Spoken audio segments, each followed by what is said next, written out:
नागपुर के अंबाझरी स्थित NIT swimming पूल से एक दुखद घटना सामने आई है।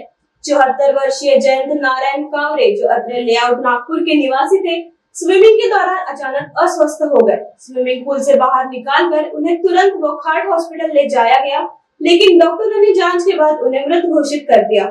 इस मामले में संजय कारगुटकर नामक व्यक्ति की सूचना पर बजाज नगर पुलिस ने अकस्मात मृत्यु की एंट्री दर्ज की है। फिलहाल आगे की जांच जारी है। नमस्कार।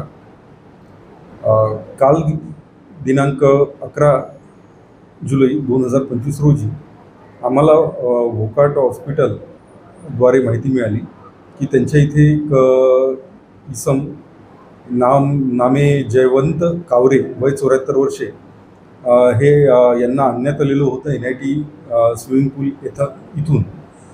तर अशा माहितीवरून आम्ही वोकहार्ट हॉस्पिटल इथे गेलो असता आम्हाला माहिती मिळाली की जयवंत कावरे हे काल रोजी सकाळी 10 वाजताच्या सुमारास एनआयटी स्विमिंग पूलमध्ये पोहण्याकरिता गेले असता त्यांचा तिथे पाण्यामध्ये बुडून मृत्यू झालेला आहे। त्याबाबत आम्ही तिथे प्रत्यक्षदर्शी साक्षीदार यांच्याशी संवाद साधला।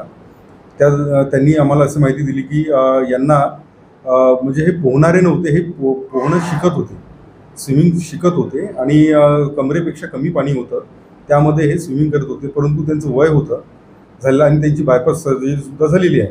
तर त्यांच्यासोबत जे सहकारी पोहत होते तर ते जिकडे जास्त खोल पाणी आहे त्या भागाला गेलेले आणि हे कमी पाण्यामध्ये स्विमिंग करत होते। तर यांनी म्हटलं, त्यांनी यांना आवाज दिला की मी तुमच्याकडे येऊ का? तर यांनी म्हटलं की नको नको, मी इथेच कमी पाण्यामध्ये ठीक आहे, फक्त मला थकल्यासारखं वाटतंय, तर मी थोडं बाहेर बसतो, हे त्यांनी शेवटले शब्द बोललेले। पण आणि त्यांचे जे सहकारी आहे ते समोर खोल भागामध्ये पाण्यामध्ये पोहायला गेलेले होते।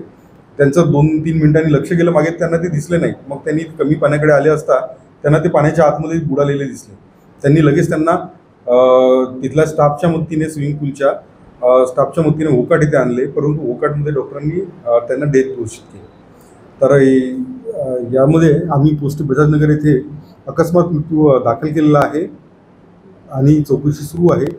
चौकशीमध्ये आणखी मृत्यूचं कारण नेमकं काय निघतंय आणि याच्यामध्ये खरंच कोणी काही जबाबदार होतं का, कोणाचं काही निष्काळजीपणा आहे का, या संबंधाने सुद्धा आम्ही सखोल चौकशी करणार आहोत। धन्यवाद।